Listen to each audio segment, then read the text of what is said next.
Bonjour et bienvenue dans Un jour, une équipe, aujourd'hui Juventus.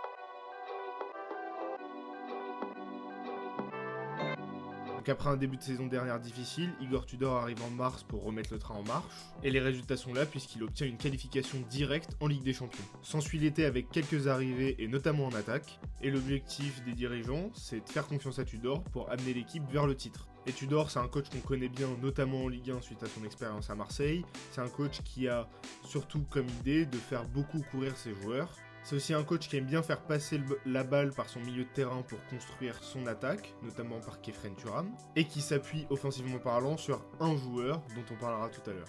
Et la défense de la Juve, globalement, elle aime bien être en bloc bas, les milieux redescendent même quasi au niveau de la défense lorsque l'équipe adverse est dans les 30 derniers mètres. Et c'est ce qui va permettre à la Juve de prendre à défaut l'équipe adverse sur des contre-attaques rapides et léchées. Et donc Tudor, il y a un système qu'il affectionne particulièrement depuis quelques années, c'est le 3-4-3, avec Di Gregorio dans les cages, Gatti, Bremer et Kelly qui forment cette défense centrale à 3.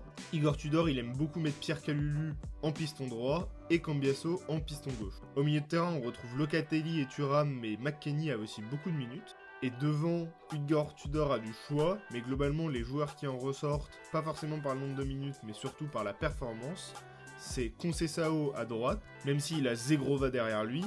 On retrouve en pointe Jonathan David, Loïs Openda et Vlahovic qui se partagent les minutes depuis le début de saison. On n'arrive pas encore à sortir un buteur titulaire définitif.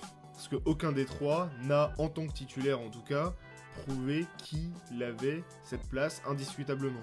Et à gauche, on retrouve le meilleur joueur de la Juventus et peut-être même le meilleur joueur de la Serie A, c'est Kenan Yildiz. Le jeune turc de 20 ans est un bijou à regarder jouer, vraiment. Si vous aimez les joueurs un peu frissons, regardez Kenan Yildiz. Il adore les frappes de loin, les belles passes, tout ce qui globalement, offensivement parlant, est séduisant. Kenan Yildiz sait le faire. Mais moi, il y a quelque chose qui m'énerve dans ce que propose Igor Tudor, c'est que Gatti, je trouve que c'est pas un très bon défenseur. En tout cas, sur les couvertures, parce que avec l'équipe qui se projette très fort vers l'avant, forcément, la Juventus laisse des grands espaces derrière, et Gatti, c'est un joueur qui a du mal à couvrir la zone derrière lui. Et donc moi, j'aimerais beaucoup que Gatti sorte juste du 11 type, et que Kalulu passe en latéral droit.